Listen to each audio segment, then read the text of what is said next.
Okay, so I'm getting set up for my electrolysis to clean the rust off the collets. So what we've got here is our regular table salt, white vinegar, some jugs of water. This just happens to be distilled water, doesn't really matter. I don't have running water in the shop, and it actually costs less to buy these 4 gallons than it did to buy something to move water from the house down to here. Probably could have used any number of things, but I was there at the store, it was quick and easy. This is just some water that I've heated that I'll be able to dissolve the salt in. And I'm doing something a little different over here than what I've seen a lot of people do. What I've got is the collets in these stainless steel colanders. And my thought is that I can connect these electrically, put the sacrificial steel in the electrolyte solution.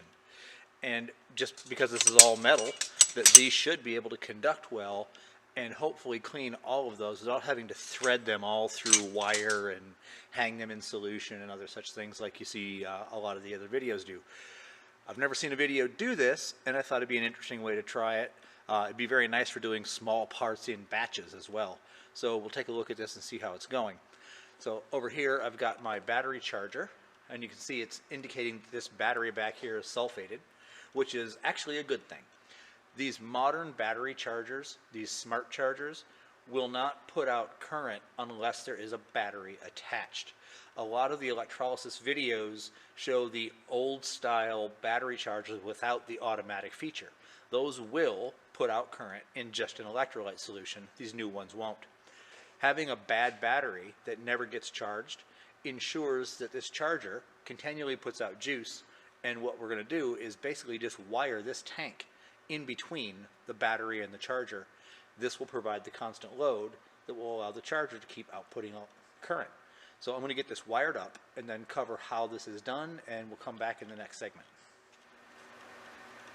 Okay, I hope you'll forgive the shakiness. As you see, I've got my battery wired in, my colander set, connected battery charger there. We're going to mix up our electrolyte, which is basically just some salt and water. Now, technically speaking, you could get a perfect ratio, and you can look up formulas on how to do this. But really, you just need enough salt in there to conduct electricity.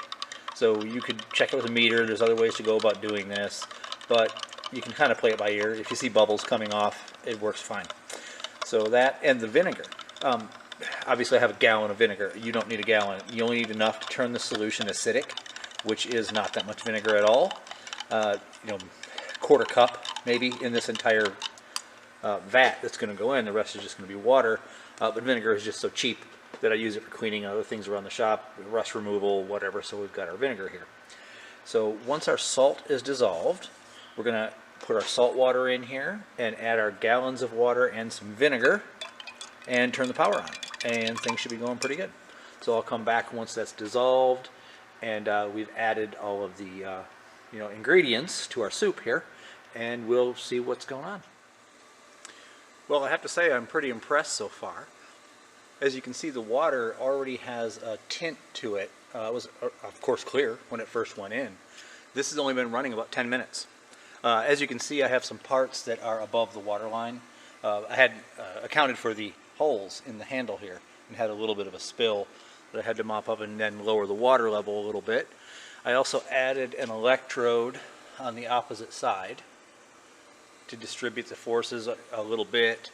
I noticed that the current and the electricity was, of course, making the shortest path over here. This side wasn't really getting much, so adding an electrode over here, and now I'm getting some more bubbles on this side. Probably be good to put one on each end as well to distribute the current across the entire bath. But this does seem to be working pretty well. I'm going to let this go for a while, and then, of course, the ones that are sticking up will have to be redone later. But we'll pull the bottom ones out and see how they look. Okay, so it's been about 2 hours, and as you can see, a considerable amount of, scum, I guess we'll call it, has built up. Let's go ahead and pull one of these out of here and see what we've got. I specifically pulled one that was sitting partially in and partially out. As you can see, where it was in, that rust is gone, basically. Look at the face even, if we can focus on that. Yeah, that is taking everything off of these. That's going great. I am really, really happy with that setup. So here we have the goo that was left over from the electrolysis process. And I'm going to come over and show you the collets that we pulled out of here. Look at this. How great that looks. This is absolutely amazing. This is nothing more than taking them out of this electrolysis bath. I wiped them down with a little bit of WD-40. You do have to do something to prevent flash rusting after electrolysis, but I am absolutely astounded. You know, if you remember, some of these were just literally caked in rust.